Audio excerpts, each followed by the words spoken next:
le savons maintenant, c'est Benoît qui a remporté la dernière édition de Koh-Lanta l'île au trésor.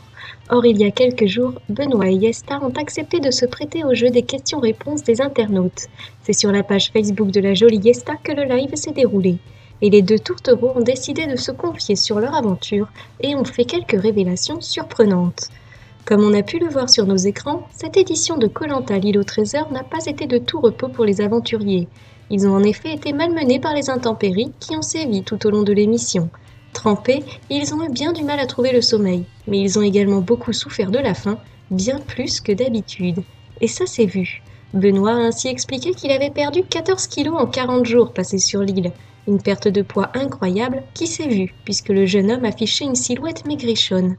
Mais lorsqu'il est arrivé sur le plateau le vendredi 9 décembre 2016 pour la grande finale, quelle surprise en le découvrant! En effet, le jeune homme était méconnaissable. Il faut dire, comme Yesta l'a expliqué, que Benoît a pris pas moins de 20 kilos après le tournage. Yesta, quant à elle, en a pris 15.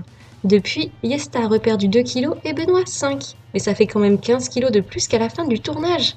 Ils ont donc tous les deux perdu de nombreux kilos pendant l'aventure, mais se sont largement rattrapés après. Yesta a ainsi expliqué qu'une nutritionniste leur avait expliqué que leur corps allait encore stocker beaucoup plus qu'en temps normal pendant au moins 1 an, parce que leur corps a peur qu'on leur refasse le coup de la famine. Quoi qu'il en soit, ces petits problèmes de poids ne sont pas un problème pour Benoît et Yesta qui filent le parfait amour. Ce fut comme un coup de foudre après la fin du tournage de l'aventure, et depuis ils ne se quittent plus.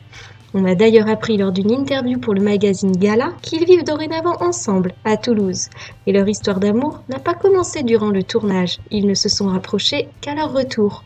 Quoi qu'il en soit, ils semblent très heureux et n'ont pas hésité à afficher leur amour sur TF1 lors de la grande finale. Ils ont bien raison et on trouve qu'ils vont plutôt bien ensemble. Et vous, que pensez-vous de ces aventuriers? On attend vos avis.